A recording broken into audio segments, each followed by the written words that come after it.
नमस्कार दोस्तों। तो मैं दीपक रावत आपका फिर से आपके अपने YouTube channel the global academy by Deepak Rawat पर सभी का स्वागत करता हूं। जैसा कि आप सभी को पता है कि दिल्ली पुलिस का पेपर सामने है, तो उन्हीं को लेके हमने दिल्ली पुलिस के जो प्रीवियस पेपर है उनका सॉल्यूशन स्टार्ट कर रखा है। और आज का जो पेपर होगा हमारा 4th नंबर का पेपर है, जो कब हुआ था 28/11/2020 में हुआ था, जो मॉर्निंग शिफ्ट का जो पेपर था। और इस वीडियो में केवल आपको मैथ के क्वेश्चन का ही सॉल्यूशन देखने को मिलेगा। जो आपके एग्जाम में क्वेश्चन मैथ के आए थे, केवल उन्हीं का इसमें सॉल्यूशन होगा। तो सभी जुड़े रहिए, देखिए एक बार क्वेश्चनों को। पहला क्वेश्चन था आपके एग्जाम का, एक छात्र अपने 5 दोस्तों ए बी सी डी तथा ई 1/2 अनुपात 1/3 अनुपात 1/4 अनुपात 1/5 और 1/7 के अनुपात में बांटता है, तो उसके पास मिठाइयों की न्यूनतम संख्या कितनी होनी चाहिए। कि हमारे पास टोटल नंबर ऑफ स्वीट्स बताना है, कितने होने चाहिए, कि उनका जो रेशो है 1/2, ratio 1/3, ratio 1/4, ratio 1/5 and ratio 1/7। तो सबसे पहले हम रेशो को सिंप्लीफाई करेंगे। 1/2, 1/3, 1/4, 1/5 और 1/7। तो सबसे पहला काम होगा रेशो को फ्रैक्शन से हटाना, चेंज करना। इसको सिंपल फॉर्म में लाने के लिए हम इनका एलसीएम लेंगे, और इनका जो एलसीएम आएगा 2 3 4 5 7 का, वो आपका आएगा 420। 2 3 4 5 7 का जब एलसीएम निकालोगे 420 आएगा।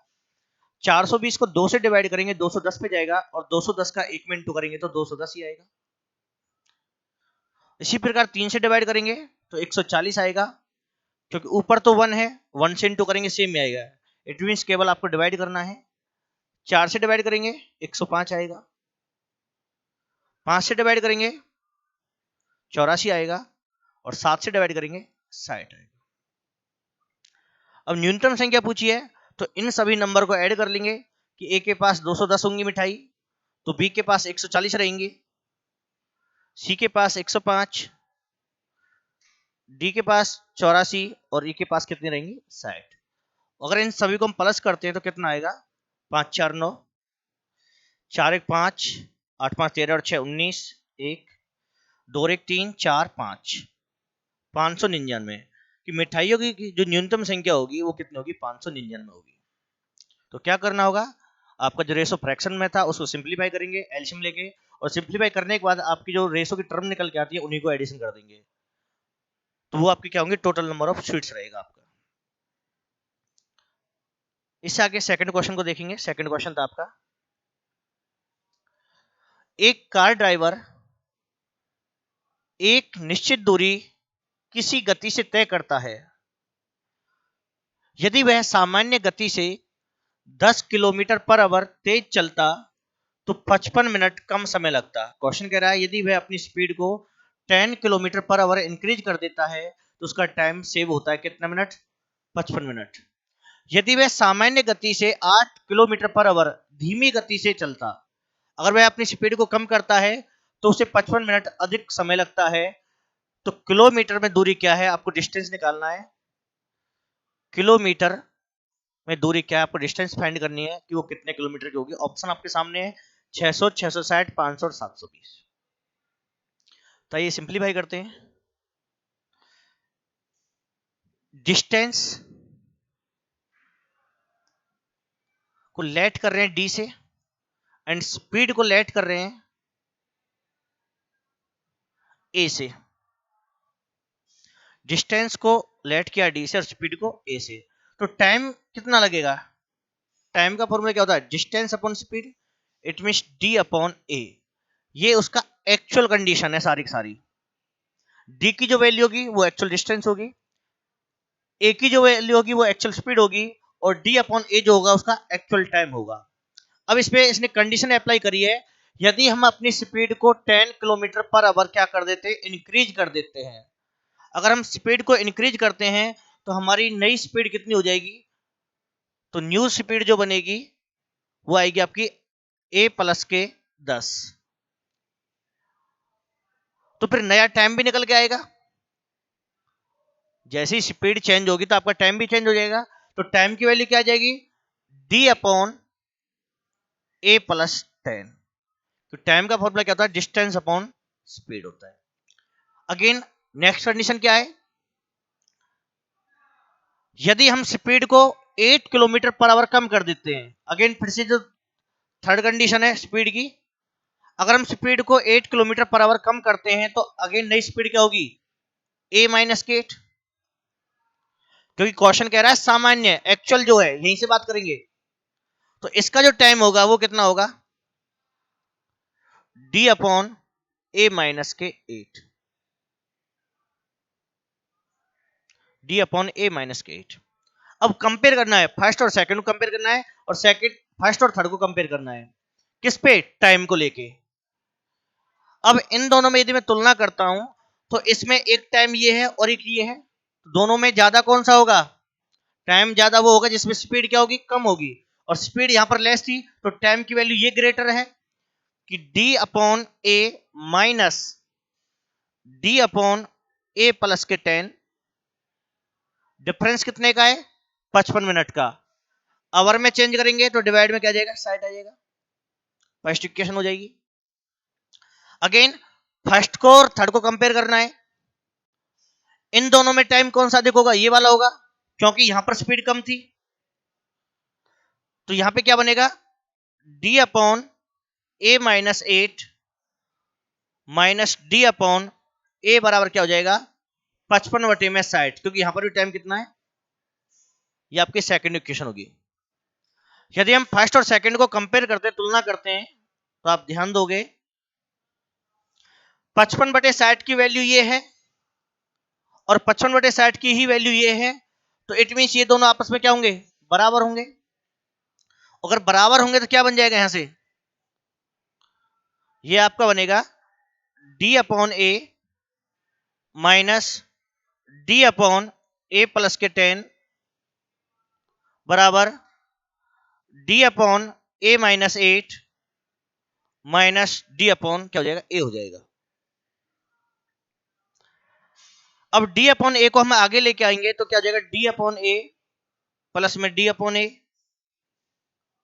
बराबर क्या होगा, d अपॉन ए माइनस के 8, ये इधर जाके प्लस हो जाएगा, d अपॉन ए प्लस के 10 हो जाएगा। अगर हम कंपेयर करते हैं, ऊपर से d कॉमन आ जाएगा और यहां पर भी d कॉमन आ जाएगा, और d से d क्या हो जाएगा, कैंसिल हो जाएगा कॉमन करने पर। जब d को कॉमन करेंगे तो 1 अपॉन ए प्लस 1 अपॉन ए क्या आएगा, ये आपको हो जाएगा 2 अपॉन ए, क्योंकि d को ऊपर कॉमन कर लेंगे तो 1 अपॉन ए प्लस 1 अपॉन ए बचेगा, और उनका एलसीएम ए ही आएगा, तो 1 प्लस 1 क्या हो जाएगा, 2 अपॉन ए आएगा।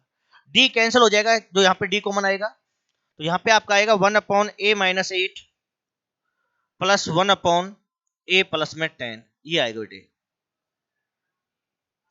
उम्मीद है यहां तक सभी को समझ में आया होगा। इसके बाद मैं इसको रब कर रहा हूं और इससे आगे देखना है कि कैसे सिंप्लीफाई करना है आपको।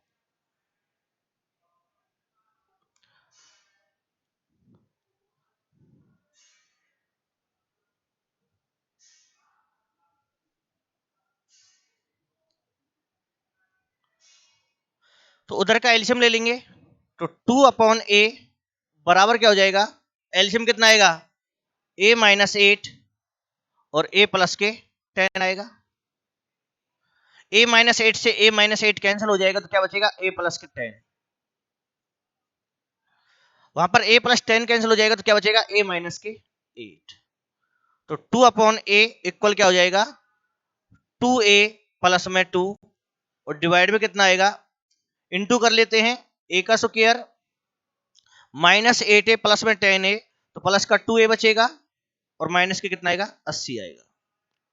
क्रॉस करते हैं तो 2a स्क्वायर प्लस में 4a माइनस 160, इधर कितना आएगा, 2a स्क्वायर प्लस में 2a, 2a स्क्वायर कैंसिल हो जाएगा, और ये 2a इधर जाके माइनस हो जाएगा, 2a बराबर कितना आएगा, 160 आएगा।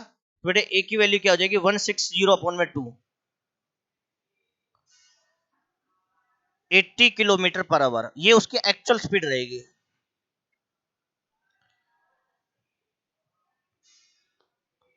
ठीक है, 80 किलोमीटर पर आवर क्या हो जाएगी इसकी स्पीड हो जाएगी। इसके बाद बात करते हैं, क्योंकि डिस्टेंस पूछा है तो हमें एक्चुअल टाइम भी निकालना होगा। अब एक्चुअल टाइम निकालने के लिए हमारी जो इक्वेशन थी, फर्स्ट इक्वेशन या सेकंड इक्वेशन जो भी हमारी थी, आप एक बार वीडियो को थोड़ा बैक करके देख लेना। मैं डायरेक्ट लिखूंगा अब उस इक्वेशन को।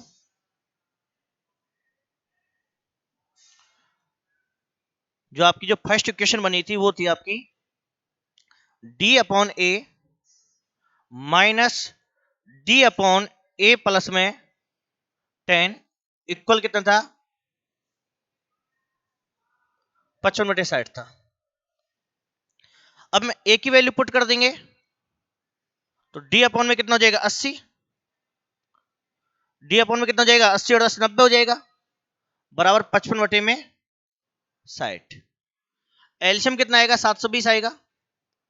तो 80 से डिवाइड करेंगे 9d माइनस 90 से डिवाइड करेंगे 8d बराबर 55/60, और क्रॉस मल्टीप्लाई करने पे क्या आएगा d बराबर बचेगा क्योंकि माइनस हो जाएगा 55/60 मल्टीप्लाई में कितना आएगा 720 आएगा। जीरो से जीरो कैंसिल हो जाएगी, 6 से 12 और इनटू करने पे कितना आएगा 660 किलोमीटर आएगा। कितना हो जाएगा 660 किलोमीटर। हाँ कर लो बात।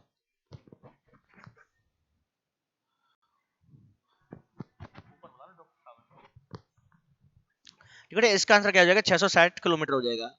ये एक ऐसा क्वेश्चन है जिसे आप बाई ऑप्शन में थोड़ा पुट नहीं कर सकते क्योंकि कंडीशन ऐसा हो जगह है, ठीक है ना। तो ये क्वेश्चन थोड़ा सा लेंथी पड़ेगा जो आप इसी तरीके से करोगे। इससे आगे आपका अगला क्वेश्चन,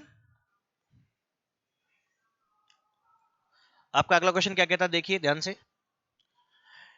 एक खिलाड़ी ने 114 रन बनाए, टोटल रन कितने उसके 114 हैं, जिनमें से 5 चौके हैं और 9 छक्के शामिल हैं। 114 रन में उसके 5 चौके हैं और 9 छक्के शामिल हैं। विकेटों के बीच दौड़कर बनाए गए रन उसके कुल स्कोर के कितने परसेंट हैं। तो बताइए टोटल रन कितने उसके, टोटल रन बेटे 114 हैं, उसने 5 चौके लगाए तो चौके के रन कितने हो गए 20, तो ये हो गए 20 रन तो चौके के हो गए। उसने 9 छक्के लगाए हैं और छक्के से कितने रन बने 54। तो इट मींस चौके और छक्के के द्वारा उसने कुल कितने रन बना दिए 74 रन, कि 74 रन उसके बाउंड्री के हैं। अब बचे कितने जो उसने भाग के लिए हैं, 114 में से माइनस कर लो 74 को, 0.4। तो उसके द्वारा जो दौड़कर बनाए गए रन हैं, दौड़कर जो रन बनाए उसने वो कितने बनाए हैं 40 बनाए हैं। अब इसका परसेंटेज पूछा है तो परसेंटेज जब निकालेंगे तो 40 डिवाइड में उसके कुल स्कोर, कुल कितना था 114 इंटू में कितना आएगा 100 आएगा। 2 से डिवाइड कर देंगे 57, 2 से डिवाइड 20, तो ये आएगा आपका 2000 डिवाइड में कितना हो जाएगा 57 हो जाएगा। और 57 से यदि हम इसको भाग करते हैं 57 से 3 पे जाएगा, 2000 को यदि हम डिवाइड करते हैं 57 से तो 3 पे भाग जाएगा, 3 7 21, 2 171 आएगा, 9 2 290 हो जाएगा। तो ये आपका जाएगा 6 पंजे 30, 5 पे 5 7 35, 3 25 और 3 28, तो 35 सही 5/57। तो बेटे डी ऑप्शन आपका सही होगा, 35 सही 5/57%। ठीक है ना।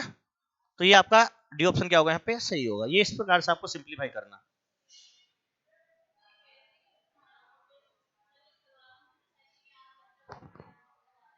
कोई नहीं, ठीक है कोई नहीं, चले जाओ बल बात कर लेंगे आपसे। नेक्स्ट क्वेश्चन होगा आपका, एक संख्या के 1/5 का 1/4 का 1/3 है। एक संख्या के 1/5 का 1/3 बेटा 18 है, यहाँ पे 18 और आएगा 18 है। एक संख्या, संख्या नंबर को हम x मान लेंगे। ऑफ होता है, ऑफ का अर्थ इंटू होता है 1/5, ऑफ होता है इंटू होता है 1/4, का अर्थ फिर से ऑफ होता है, इंटू आ जाएगा 1/3, जिसकी वैल्यू कितनी है 18 18 है। तो यहां से x क्या आएगा 18 गुना 5 4 3, क्रॉस मल्टीपल कर लेंगे, डिवाइड में 1 आएगा, उसको लिखने की जरूरत नहीं है। जब आप इसको इनटू करोगे तो ये आपका नंबर होगा, संख्या को बताएगा, x का मान बताएगा। अब आपसे पूछा क्या नंबर का, संख्या का, तो नंबर का इनटू फिर से लग गया कितना 3/10, ये पूछा आपसे। 5 से 2, 2 से 2, 3 या 9, 9 दूनी 18, 18 गुना 18, 18 का स्क्वायर होता है 324। तो नंबर का 3/10 कितना होगा 324 होगा। नंबर का ठीक है कितना हो जाएगा 3/24 हो जाएगा। अगेन फिर से x की जो वैल्यू आएगी वो नंबर है। अब संख्या का नंबर का ऑफ लग गया, इट मीन यहीं पे इंटू लगा देना साथ साथ। ऐसा नहीं है पहले आप नंबर एग्जैक्ट निकाल रहे हो फिर इंटू कर रहे हो, एक साथ ही सॉल्व कर लेना सारा। आगे देखिए अगला क्वेश्चन।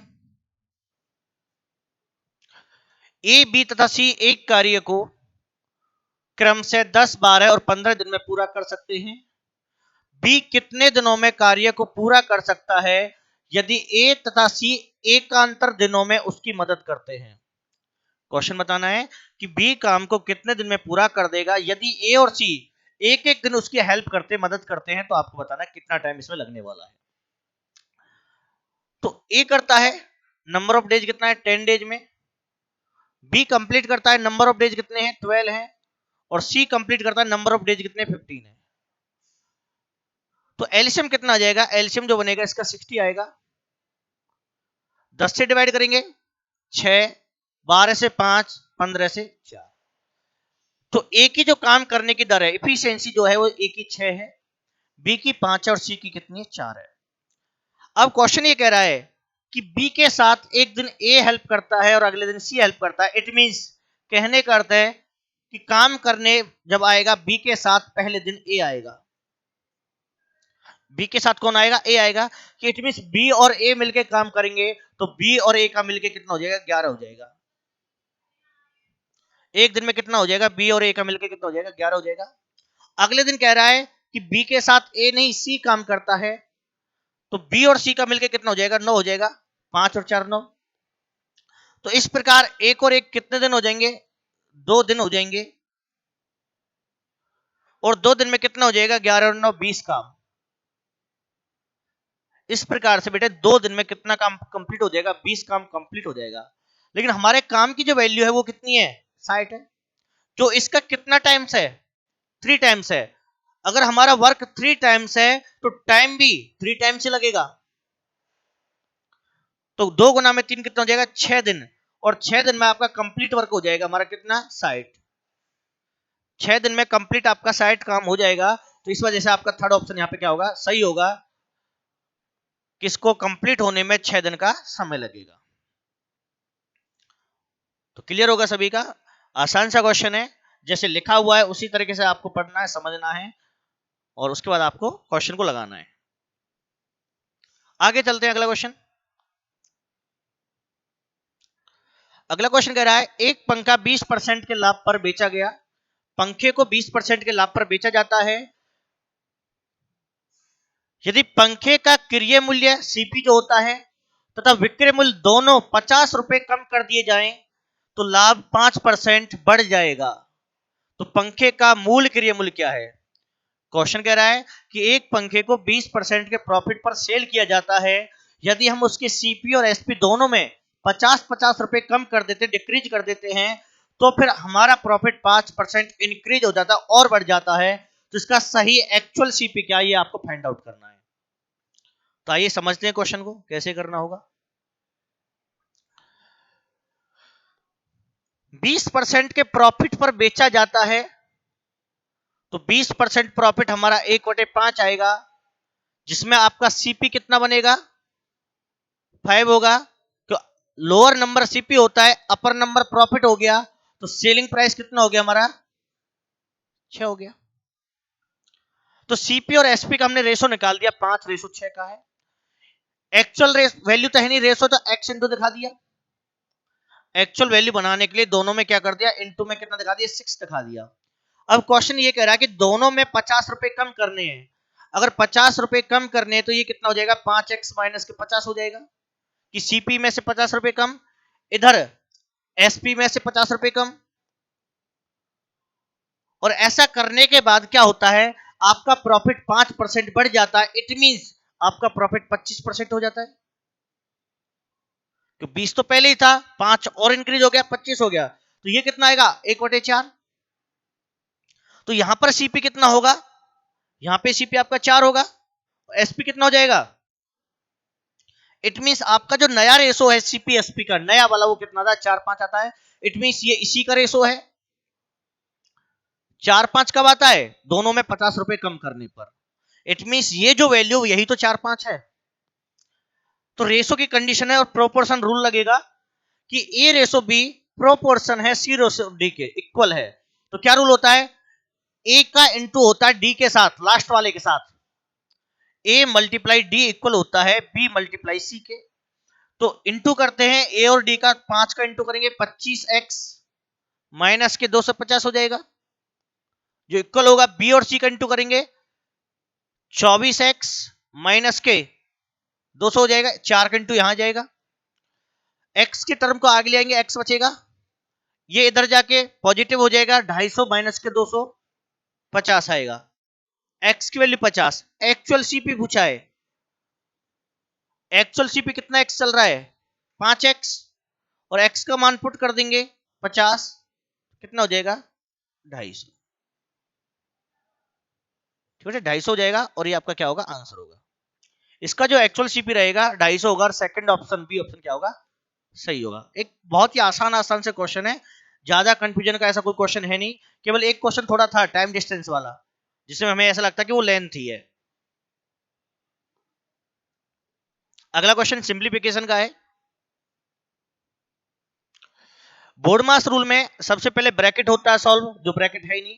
ब्रैकेट के बाद ऑप सॉल्व होता है। ऑप के बाद divide, multiply, addition and subtraction, जो बोर्डमास रूल कहता है। तो सबसे पहले ऑप को सॉल्व करेंगे। 4/5 रेशो ऑप का अर्थ इंटू होता है, तो ये कितना आएगा, 3। तो ये आपको हो जाएगा 2/15 हो जाएगा सिंप्लीफाई करने पर, माइनस 4/5 इंटू में कितना है, इसको सिंप्लीफाई करेंगे 10/9, डिवाइड में कितना है 8/15, माइनस 3/4 प्लस 3/4 और डिवाइड में कितना है 1/2। अब सारी जगह साइन रह गए, प्लस डिवाइड इंटू सारे ये साइन है। अब सिंप्लीफाई होगा डिवाइड, और डिवाइड भी फ्रैक्शन में है तो क्या करेंगे, फ्रैक्शन को चेंज कर देंगे कि 4/5 डिवाइड का साइन इंटू में चेंज हो जाएगा तो कितना आएगा, 15/2 आएगा, माइनस 4/5 इंटू में कितना आएगा, 10/9। फिर से डिवाइड का साइन इंटू में चेंज हो जाएगा, 15/8 हो जाएगा, माइनस 3/4 प्लस 3/4 इंटू में कितना आएगा, 2/1 आएगा। कोई भी बच्चा पहले इसको सॉल्व नहीं करेगा प्लस माइनस को, अब इंटू सॉल्व होगा। इंटू को यदि सॉल्व करते हैं 5 से कैंसिल हो गया 3 पे, और 2 से कैंसिल हो गया 2 पे, तो इंटू करने पे ये तो हो गया 6, माइनस 5 से 2, 4 से 2, 3 से 3, 3 से 5, 2 से 2, तो यह आया आपका 5/3 माइनस 3/4 प्लस, केवल इंटू सॉल्व करना है आपको, ध्यान रखना ये भी डिवाइड होके कितना आ गया, 3/2 आ गया। एलसीएम ले लेंगे, एलसीएम कितना आ जाएगा, 12, तो 12 छिक्के 72 हो जाएगा। ये तो 3 से डिवाइड करेंगे 4, 4 पंजे 20 आएगा, 4 से 3, 3 9 आएगा, 2 से 6, 6 18 आएगा। दोनों पॉजिटिव नंबर को ऐड कर लेंगे, 72 और 18 कितना हो जाएगा, 90 आएगा, माइनस 29 डिवाइड में कितना होगा, 12। दोनों पॉजिटिव टर्म प्लस हो जाएंगे और दोनों नेगेटिव टर्म प्लस हो जाएंगी, तो कितना बचेगा, 61 डिवाइड में 12 है। तो आपका आंसर क्या आएगा बेटे, 61/12 आएगा, और आपका सी ऑप्शन, थर्ड ऑप्शन क्या होगा यहाँ पे, सही होगा। तो अगेन फिर से आपको ध्यान दिलाएंगे, सबसे पहले आपका सॉल्व होगा ब्रैकेट, ब्रैकेट इसमें है नहीं, ब्रैकेट के बाद ऑफ का इसमें केवल एक जगह है, का अर्थ ऑफ का अर्थ इनटू होता है, तो मैंने इस पार्ट को सॉल्व कर लिया, 3 पे डिवाइड हो गया, फिर 2 से डिवाइड होकर 2/5 आया, तो 4/5 डिवाइड 2/15 माइनस 4/5 सारा सिंप्लीफाई किया है। इसके बाद डिवाइड सॉल्व होगा, जब डिवाइड को सॉल्व करेंगे, डिवाइड का साइन भी फ्रैक्शन में है, तो डिवाइड के साइन को चेंज करेंगे मल्टीप्लाई में, और फ्रैक्शन को चेंज कर देंगे तो इनटू में कन्वर्ट हो जाएगा सारा, फिर जहां जहां आपका इनटू है वो आपका सिंप्लीफाई हो जाएगा, केवल इनटू वाला पार्ट सिंप्लीफाई करना है, जहां माइनस प्लस लग गया उसके साथ कोई छेड़खानी नहीं। अब रह गया केवल माइनस प्लस, तो एल्शियम ले लेंगे, एल्शियम 12 आएगा, 1 बाई 1 सभी का सॉल्व करेंगे, पॉजिटिव टर्म एक साथ ऐड हो जाएंगे, नेगेटिव टर्म एक साथ ऐड हो जाएंगे, लास्ट में सब्ट्रैक्शन 61 आएगा, डिवाइड में 12, और आपका सी ऑप्शन क्या होगा, सही होगा। अगला क्वेश्चन, एक आयताकार बॉक्स के लिए 3 आसन्न फलकों के एक बिंदु पर मिलने वाले क्षेत्रफल का गुणनफल क्या होगा। क्वेश्चन कह रहा है बेटे, एक आयताकार बॉक्स, बॉक्स का जो आकार होता है वो क्यूबॉइड होता है, घनाभ होता है, ठीक है ना, बोला तो जाता है आयताकार क्योंकि सतह आयताकार होती है उसकी, लेकिन अगर वो बॉक्स बन गया तो उसका वो 3D शेप में चला जाएगा, और 3D शेप में अगर वो जाएगा तो वो क्यूबॉइड में चेंज हो जाएगा, क्योंकि LBH की बात हो रही है, ठीक है, घनाभ होता है। अब इसके जो फलक होते हैं, फलक सरफेस जो होते हैं, सरफेस की अगर बात करें टोटल सरफेस 6 होते हैं, लेकिन आसन फलक कौन से होते हैं, आसन फलक बेटे वो होते हैं जो केवल एक बिंदु पे मिलते हैं, और एक बिंदु पर केवल 3 फलक ऐड होते हैं, ध्यान रखना। अगर हम डायग्राम की अगर बात करते हैं,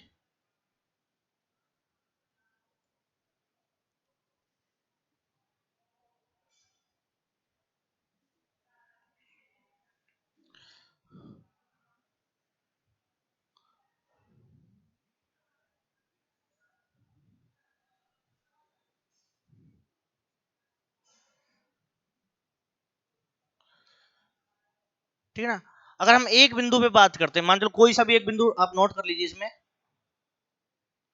ये इंटू ले लिया, तो इस पर देखिए कौन कौन से फलक ऐड हो रहे हैं, एक तो ये बैक वाली सतह, एक ये साइड वाली आएगी,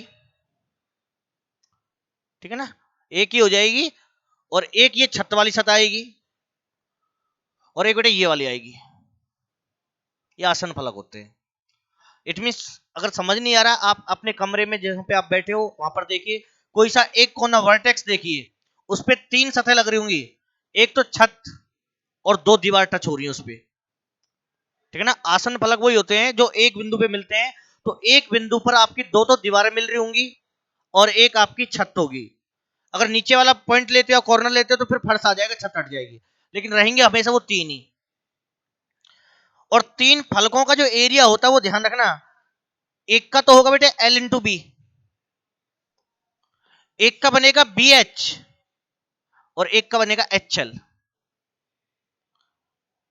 क्योंकि 3 साइड LBH होती है, तो एक फलक में तो LB आएगी, एक वाले में BH होगी, और एक में क्या होगा, HL होगा, ये तीनों के अलग अलग फलक के एरिया होंगे, इनका क्या पूछा है, गुणनफल, मल्टीपल करेंगे क्या बनेगा, LB मल्टीप्लाई BH मल्टीप्लाई में HL, तो इसमें L का इंटू 2 बार है तो L स्क्वायर हो गया, B का इंटू 2 बार B स्क्वायर हो गया, H स्क्वायर हो गया, तीनों पे स्क्वायर है तो एक साथ लिख सकते हैं LBH का होल स्क्वायर, तो इकट्ठा लिख सकते हैं हम LBH का होल स्क्वायर, और आपका डी ऑप्शन बेटे क्या होगा यहाँ पे, सही होगा। आपको ध्यान रखना है, जब भी 3 फलकों को ऐड गुणनफल किया जाएगा, तो उसका जो एरिया का प्रोडक्ट जो बनता है वो क्या बनता है, LBH का होल स्क्वायर बनता है। और आसन फलक का अर्थ क्या है, एक पॉइंट पर जितनी आपकी सतह लगती हैं वो आपके क्या होंगे, आसन फलक होंगे। अगला क्वेश्चन देखिए, एक परीक्षा में राधा ने 20% अंक प्राप्त किए तथा 10 अंकों से फेल होगी। क्वेश्चन कह रहा है कि राधा ने 20% अंक प्राप्त किए, लेकिन वह क्या हुई है, 10 अंकों से फेल होगी, 10 से क्या होगी, फेल होगी, लेकिन सीता ने 30% प्राप्त किए, ऑप्टेन है, जो उत्तीर्ण अंक से 20 अंक अधिक है, इट मीन 20 अंकों से पास होगी, जब भी हमारे अंक ज्यादा होते हैं, जितने नंबर में पास होते हैं उससे ज्यादा आते हैं, तो हम बोलते हैं हम इतने अंकों से पास हो गए। इट मींस उससे ज्यादा लेके आना। जितने कम रह जाते हैं उतने से फेल हो गए, यही तो बोला जाता है। तो दोनों में डिफरेंस कितना है? दोनों में 10% का डिफरेंस है, क्योंकि उसने 20% प्राप्त किए, उसने 30% प्राप्त किए। तो दोनों में जो डिफरेंस है वो कितने का बेटे? 10% का है। लेकिन यदि नंबरिंग की बात करता हूं, नंबर में कितने का डिफरेंस है, तो नंबर में आएगा 30 का। क्यों? क्योंकि फेल हमारा नेगेटिव में होता है। 20 माइनस माइनस के 10 डिफरेंस निकाल रहे हैं, तो 20 में से माइनस करेंगे 10 को डिफरेंस के लिए, और ये माइनस माइनस प्लस हो जाएगा, तो 20 और 10 30 होगा। तो इट मींस ध्यान रखना, फेल और पास की कंडीशन में अगर आपको डिफरेंस निकालना पड़ जाए तो उनको ऐड किया जाता है डिफरेंस निकालने के लिए। तो 10% बराबर 3 के है, तो 1% कितना हो जाएगा? 3 होगा। कुल अंक 100% की परीक्षा होती है, तो कितना हो जाएगा? 3 गुना के 100, 300। तो परीक्षा में कुल कितने अंकों की थी? परीक्षा आपकी 300 अंकों की थी। आगे देखिए अगला क्वेश्चन।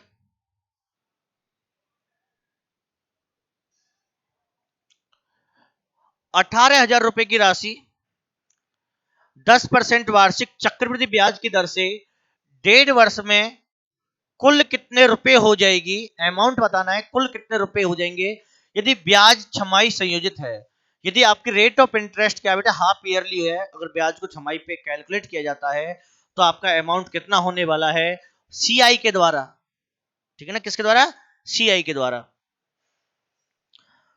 तो बेटा हाफ ईयरली वाले क्वेश्चन में आपको ध्यान रखना है, रेट हमारी हाफ हो जाती है, आधी हो जाती है। रेट अगर 10% है तो आपकी रेट जो वर्क करेगी वो 5% पे वर्क करेगी। रेट 10 की जगह किस पे काम करेगी? 5 पे। अगर मैं टाइम की बात करता हूं तो टाइम डबल हो जाता है। इट मींस 1.5 वर्ष में 6 महीने के हिसाब से कितने बार आपको इंटरेस्ट मिलेगा? आप ये देखिए, 1.5 वर्ष में आपको 3 बार मिलेगा। पहले 6 महीने मिल जाएगा, फिर 12 पे हो जाएगा, 12 करते 1 साल हो गया, तो फिर जो अगले 6 महीने बचे हैं, इट मींस आपको 1.5 वर्ष में छमाही के हिसाब से कितना बार मिलेगा इंटरेस्ट? 3 बार मिलेगा। तो बेटे टी का जो एक्चुअल अर्थ होता है वो टाइम नहीं होता, टी का एक्चुअल अर्थ क्या होता है? आप कितनी बार उस इंटरेस्ट को ऑब्टेन कर रहे हो, ठीक है ना? नहीं, टी तो यहाँ पे 1.5 वर्ष था, लेकिन टी क्या होता है एक्चुअल में? टी का अर्थ यहाँ पे ये होता है कि आपको ब्याज कितनी बार मिलने वाला है, वो आपका टी होता है। तो 1.5 वर्ष को लिखेंगे 3/2, इसको डबल करेंगे तो इट मीन 3। आपको 1.5 वर्ष में 3 बार आपको क्या मिलेगा? इंटरेस्ट मिलेगा। तो 5% सिंप्लीफाई करने पे कितना आ जाएगा? 1/20 आएगा। तो अब इंटरेस्ट निकालेंगे। अमाउंट का फॉर्मूला डायरेक्टली क्या होता है? प्रिंसिपल कितना है? 180। रेट ऑफ इंटरेस्ट कितना है? 1/20। और अमाउंट बनेगा तो कितना जाएगा? 21/20।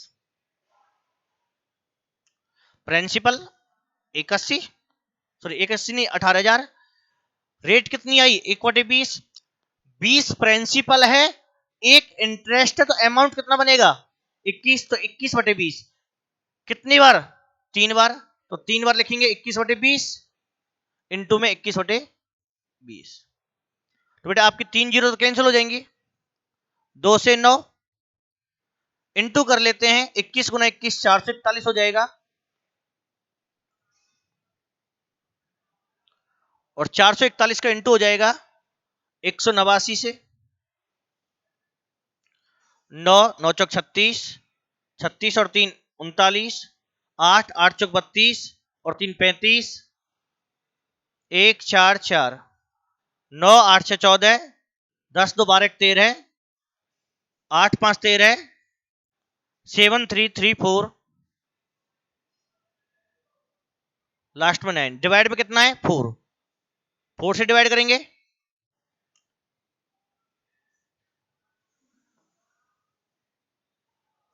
4 एकम 4,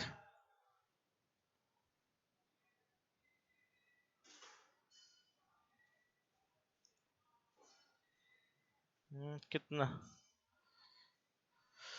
21 का स्क्वायर 441 हो गया। 9 एकम 9, 9 दूनी 18, 9 एकम 9, 9 चौक 36, 3 36 और 3 39, 8 एकम 8, 8 चौक 32, 3 बचेगा, 8 चौक 32 और 3 35, 1 4 4 9 8 से 14 1 10 दोबारा 1 13 1 3 और 1 4 5 9 और 4 13 1 4 3 7 और 1 8 8 आएगा बेटे सबसे आगे कैरी आएगा ना, वो कैरी रह गया था। तो यहाँ पे 4 दूनी 8 0 4 अट्ठे 32 कि 20,837.25 बनने वाला फिर आपका, ठीक है ना, यही बन जाएगा 20,837.25। तो अमाउंट निकालना है, छमाही वाले में क्या करना होगा, रेट को आधा करना होगा, उसके बाद टाइम को डबल करना होगा, टाइम की वैल्यू को पहले ईयर में कन्वर्ट करेंगे, डेढ़ को क्या लिखेंगे 3/2, 3/2 में 2 का इंटू हो गया 3। अमाउंट पूछा है सबसे पहले प्रिंसिपल 18,000, रेट कितनी आई थी 1/20, तो 20 प्रिंसिपल होगा, एक इंटरेस्ट होगा, तो अमाउंट आएगा 21/20, कितनी बार 3 बार। सिंप्लीफाई करने पर आपका अमाउंट होगा। यदि इंटरेस्ट पूछता है तो प्रिंसिपल को माइनस कर लेना फिर इससे आगे, अगर वो सीआई पूछ लेता है तो। अगला क्वेश्चन देखिए,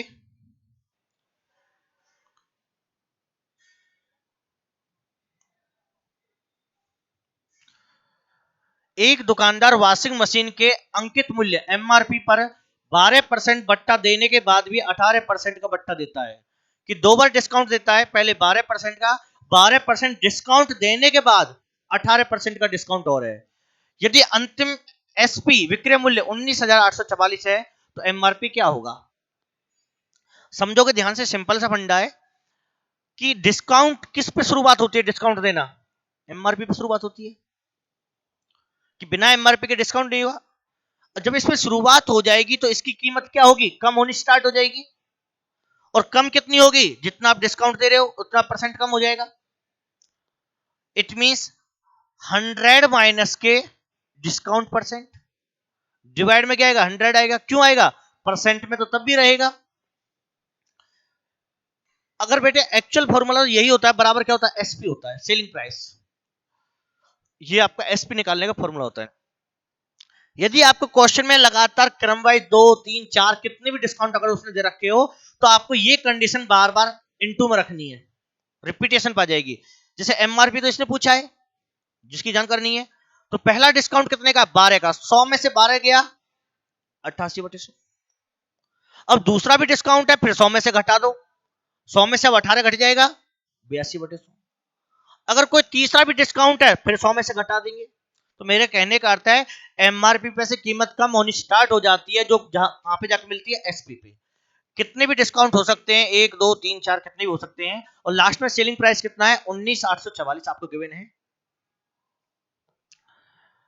कैलकुलेट करेंगे इसको अब,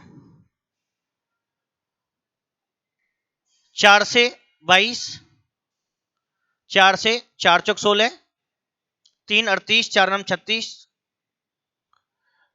इसके बाद डिवाइड करते हैं 11 से 2, 11 चौक 44, 11 पंजे 55, एक आएगा। इसके बाद आपको डिवाइड हो जाएगा, 2 से डिवाइड हो गया 50 पे, 2 से 41, 2 से 50, और 41 से डिवाइड हो जाएगा बेटे 11 पे। तो एमआरपी आपका कितना होगा 50 गुना 50 2500, तो ये हो गया, इंटू में 11 भी है, 11 पंजे 55, 22 और 5 27, 27,500 रुपए आपका क्या होगा एमआरपी होगा, फर्स्ट ऑप्शन। तो एमआरपी इंटू में 100 माइनस डिस्काउंट अपॉन 100 बराबर सेलिंग प्राइस होता है। अगर एक ही डिस्काउंट है तो एक बार होगा, 2 डिस्काउंट है तो 2 बार अप्लाई हो जाएगा सेम, 3 डिस्काउंट है तो 3 बार अप्लाई हो जाएगा। लेकिन तीनों डिस्काउंट आपके किस में होने चाहिए, क्रम में होने चाहिए, कि 12 के बाद 18 है, उसके बाद 16 है, ठीक है नहीं, ऐसा होना चाहिए। नेक्स्ट क्वेश्चन होगा आपका, सबसे बड़ी संख्या जिसमें 397, 435 और 5,420 में भाग देने पर क्रम से 6 10 तथा 14 शेष बचे, 6 10 तथा 14 शेष बचे, 397 435, ठीक है। तो बेटे ये क्वेश्चन किसका है, हमारा एचसीएफ का है। सबसे बड़ी संख्या बतानी है, जब इन संख्याओं में भाग करते हैं तो आपका ये रिमाइंडर बचते हैं। तो सबसे पहले अपने नंबर में से क्या करेंगे, रिमाइंडर को माइनस करेंगे,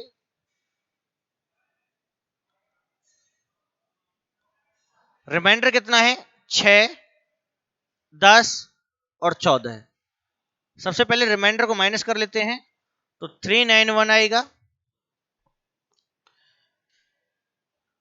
425 आएगा, 5406 आएगा। बेटा एचसीएफ जो होता है संख्याओं के डिफरेंस से अधिक कभी नहीं होता, तो इन दोनों में कितने का डिफरेंस है? 11, 5 में से गया 4, 12 में से 9 गया तो 39, सॉरी 34 आया। अब आपको ये देखना है, यदि मैं इनका डिफरेंस लूंगा तो वो बड़ी वैल्यू आएगी, और फिर मैं इनका डिफरेंस लूंगा तो और भी बड़ी वैल्यू आएगी। इट मीन 34 से ज्यादा डिफरेंस आपका आने वाला लास्ट वाला, तो हम इसी डिफरेंस को ले लेंगे, क्योंकि एचसीएफ कभी भी संख्याओं के अंतर से अधिक नहीं आता, कभी नहीं आता। तो संख्याओं में सबसे कम डिफरेंस यहाँ पे 34, 34, और 34 किससे भाग जाएगा आपका? 17 से भाग जाएगा, 17 से जाएगा, तो यहीं पे डायरेक्टली आपका आंसर बन जाएगा कि 17 दूनी 34, 5 बचेगा, 17 51, इसको भाग कर लो, 17 दूनी 34, 8 बचेगा, 17 पंजे 85। कहने का अर्थ है पहले तो रिमाइंडर माइनस करना है, फिर इनका डिफरेंस लेना है, इन दोनों का डिफरेंस भी लेना है, और लास्ट में इन दोनों का डिफरेंस लेना है। लेकिन ये डिफरेंस इससे बड़ा आएगा, जब हमारे पास स्मॉल डिफरेंस है तो उसी को डिवाइड करेंगे, क्योंकि एचसीएफ कभी भी संख्याओं के डिफरेंस से मोर देन अधिक नहीं होता कभी भी। तो 34 से तो ज्यादा आने वाला है नहीं, जब 34 से ज्यादा नहीं आएगा तो बड़े डिफरेंस को लेने की कोई जरूरत नहीं है। तो 34 को ट्राई कर लेंगे कि 34 किस ऑप्शन से भाग जाएगा, तो आपका क्या होगा? 17 होगा। आपके तीनों नंबर 17 से कंप्लीटली क्या है? डिवाइड है। अगला क्वेश्चन देखिए, दो बराबर भाग में जब एक आयताकार शीट को एक भुजा के साथ मोड़ने पर परिमाप 36 सेंटीमीटर है, और दूसरी भुजा के साथ मोड़ने पर, जोड़ने नहीं बेटे, मोड़ने पर वही परिमाप 45 सेंटीमीटर है, तो शीट का क्षेत्रफल क्या होगा? तो बेटे शीट का क्षेत्रफल क्या होगा, ये आपको रिप्लाई करना है। आइए समझाते हैं इस क्वेश्चन का कहने का अर्थ क्या है।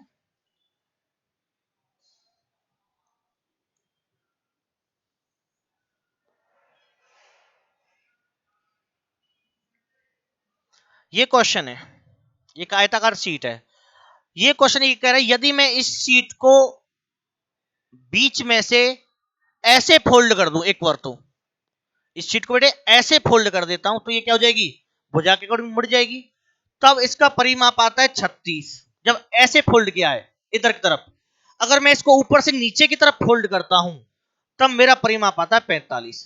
इसका कहने का अर्थ ये है, एक बार लंबाई के अकॉर्डिंग मोड़ दो, एक बार चौड़ाई के अकॉर्डिंग। देखो समझिए, जैसे कि ये पेज हो गया, जैसे ये पेपर हो गया, एक सीट होगी, एक बार तो इसको ऐसे मोड़ दो इस तरीके से, ठीक है ना, इसका परिमाप दे रखा है, और एक बार इसको ऐसी जगह ऐसे मोड़ा है इस तरीके से, तब इसका परिमाप दे रखा है। तो कहने का अर्थ है जब आप ऐसे मोड़ते हो, एक बार लंबाई आधी हो जाएगी और एक बार चौड़ाई आधी हो जाएगी। ध्यान रखना इस बात को, एक बार लंबाई आधी हो जाएगी और एक बार चौड़ाई आधी हो जाएगी। यदि मैं इसकी टोटल लेंथ 2L मान के चलता हूं, टोटल लंबाई 2L है और टोटल चौड़ाई 2 भी, क्योंकि आधा करने पर आधी भी तो हो जाएगी, इसलिए मैंने 2L लिया है। अब मैं पहले इसको लंबाई के हिसाब से ऐसे मोड़ रहा हूं, ऐसे। जब लंबाई के हिसाब से ऐसे मोड़ोगे तो ये वाली जो साइड है यहां से लेके यहां तक, केवल यहां तक की बात करूंगा, L होगी। ये वाली चौड़ाई कितनी रहेगी? ये तो 2B रहेगी। ये कितनी रहेगी? और ये कितनी रहेगी? 2B रहेगी। तो इसका पेरीमीटर कितना हो जाएगा? परिमाप, परिमाप के लिए सभी को प्लस करेंगे, L और L 2L प्लस में 4B बराबर कितना हो जाएगा? 36 हो जाएगा। एक कंडीशन तो ये हो जाएगी। अगर मैं इसको ऐसे मोड़ूं, ऐसे मोड़ता हूं, तो फिर आपकी चौड़ाई आधी हो जाएगी, ये B बचेगा, तो इसका परिमाप क्या बनेगा? B और B 2B हो जाएगा। लेकिन लंबाई क्या हो जाएगी? 4L बराबर कितना है? 36, सॉरी 45, ठीक है ना। ये आपकी दो इक्वेशन बनने वाली है। सिंप्लीफाई कर लेते हैं, इसमें इंटू कर लो, किसका कर ले? 2 का इंटू कर लेते हैं, B की वैल्यू सेम हो जाएगी, 2 का इंटू करेंगे 8L 4B, और ये कितना हो जाएगा? 90 हो जाएगा। माइनस करने पर कितना आएगा? ये तो कैंसिल हो जाएगा, माइनस के 6L माइनस के बचेंगे बेटे 10 में से 6 गया 4, माइनस कैंसिल हो जाएगा तो एल की वैल्यू क्या हो जाएगी, 6 से भाग करेंगे 6 नाम 54, लंबाई कितनी हो जाएगी 9 हो जाएगी। अब एल का मान फर्स्ट इक्वेशन में पुट कर दो, सेकंड में कर दो, थर्ड में कर दो, कहीं पुट कर दो, बी निकाल दो। अगर मैं एल का मान पुट करता हूं तो ये कितना हो जाएगा 18 हो जाएगा, और 18 इधर जाके क्या हो जाएगा माइनस हो जाएगा, तो 4b बराबर कितना बचेगा 18 बचेगा शायद, 9 दूनी 18, 36 में 18 गया 18, तो b का मान कितना होगा, b कितना है बेटे, इसको 2b बना लो, 2b कितना हो जाएगा 9 हो जाएगा। अब ध्यान देना हमने लंबाई को l नहीं माना है, 2l माना है एक्चुअल लेंथ, तो एक्चुअल जो लंबाई रहेगी वो आपकी 18 बनेगी, एक्चुअल लेंथ, एक्चुअल लंबाई 18, एक्चुअल चौड़ाई कितनी रहेगी, चौड़ाई आपकी 9 ही रहेगी, क्यों, क्योंकि हमने यहां पे 2b रख लिया। इसका एरिया l इंटू बी, 18 गुना 9 कितना हो जाएगा 162, 162, 162 इसका क्या हो जाएगा एरिया हो जाएगा, इट मींस फर्स्ट ऑप्शन। ठीक है ना, उम्मीद है सभी को समझ में आया होगा, सीट को अकॉर्डिंग मोड के बताया है और आपको उसी हिसाब से इसको समझना है। ठीक है ना, थोड़ा कॉमन सेंस यूज करनी है।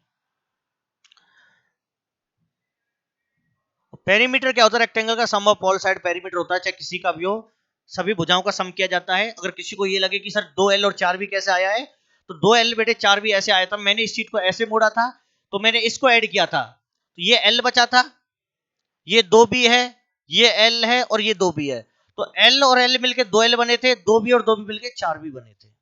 सेम जब इसको ऐसे फोल्ड किया था तो b इधर होगा, b इधर होगा, तो b और b तो 2b बनेगा, लेकिन l पूरा l रहेगा 2l और ऊपर भी 2l, वो 4l बनेगा आपका। तो बेटा अगला क्वेश्चन लास्ट क्वेश्चन होगा, एक परिवार में दादा दादी माता पिता और 2 पोते पोतियां हैं। दादा दादी की औसत आयु 69 वर्ष, माता पिता की 39 और पोते पोतियों की औसत आयु 9 वर्ष है, परिवार की औसत आयु क्या है। तो बेटे दादा दादी 69 गुना में 2 हो जाएगा, 2 नाम 18, ये तो दादा दादी की आयु का योग हो जाएगा। ऐसे ही माता पिता का कितना हो जाएगा 39 गुना के 2, 78 हो जाएगा। पोते पोतियों का कितना हो जाएगा बेटे 9 गुना में 2,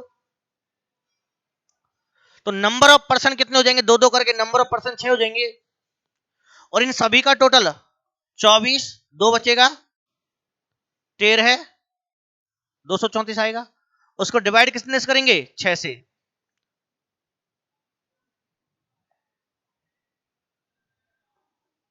6 18, 5 बचेगा 6 नाम 54, 39 39, तो उन सभी का जो एवरेज होगा बेटा कितना हो जाएगा 39 हो जाएगा, 39 हो जाएगा। क्यों एवरेज क्या होता है, सम ऑफ ऑल नंबर्स की सभी संख्याओं का योग अपन में कुल संख्या, तो सभी की आयु का योग 234 हो गया, टोटल नंबर ऑफ पर्सन कितने हैं 6, तो 6 की आयु का योग 234 है। अगर एवरेज निकालना है तो इसको सम को डिवाइड करेंगे टोटल नंबर से, 234 को 6 से डिवाइड कर देंगे तो कितना आएगा एवरेज 39 वर्ष आ जाएगा। तो बेटे ये क्वेश्चन आपका जो 28 तारीख को हुआ था दिल्ली पुलिस का सेकंड डे का जो एग्जाम था मॉर्निंग शिफ्ट का, ये उसके मैथ का सॉल्यूशन है। उम्मीद है सभी को समझ में आया होगा। आपको सारे प्रीवियस ईयर का जितने भी क्वेश्चन दिल्ली पुलिस के, उन सभी का सॉल्यूशन आपको इस यूट्यूब चैनल पर देखने को मिलेगा।